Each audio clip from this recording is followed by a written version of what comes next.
तपाईले अहिले जुन पढाउनु भयो नि अनि तपाईँले 1 2 3 4 पढाउँछ। 1 भने के हो? संख्या, पहिलो संख्या। पहिलो संख्या।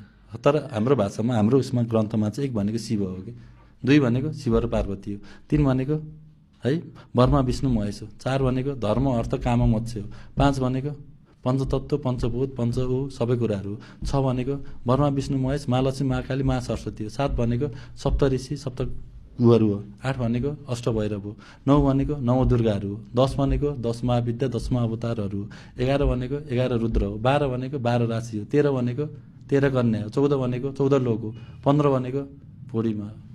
यसरी बुझ्नु पर्यो नि त सर। क भने के हो? तपाईले के भन्दै हुनुहुन्छ मैले बुझिन कसम। बुझ्नुहुन्न नि त। यो चाहिँ के तपाईले अहिले जुन पढाउनु भयो नि यसलाई चाहिँ के भन्छ खास? खास 1 2 3 4 कसरी बन्यो भन्ने कुराहरू हो कि है। संस्कृतमा हो कि यो? संस्कृतमै हो है। अनि त्यसरी अर्को भने क भने के हो, ख भने के हो, ग भने के हो। हामी त कमा मात्र अड्क्यौँ के सर है। को कहाँ गयो, कसले के गर्यो, कसले के लायो, कसले के खायो, कसले के गर्यो, कता गयो, कसो गर्यो। हामीलाई क भने कर्म पनि गर्न सिकेनौँ कि सर हामी। अरू छोडिदिउँ न। ख भनेको हामी खतरा हुनुपर्ने हो नि त, वीर हुनुपर्ने हो नि त।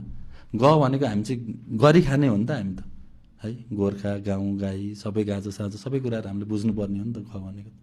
अनि बल्ल घमा जाने घर बनाउनेहरू हो नि त हामी। क ख ग घ पढाएनौँ सर राम्रोसँग है। तपाईँलाई संस्कृत 2-4 श्लोकहरू भन्छु ल मैले तपाईँलाई, त्यसको मतलब भन्नु न त है।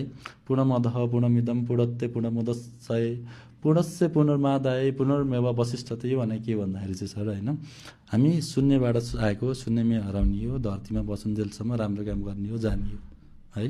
असत्यमा सद्गमय तमस्समा ज्योतिर्गमय मृत्युमा अमृतम गमय। के भने के हो त्यो त बुझ्नुहुन्छ हजुरले है।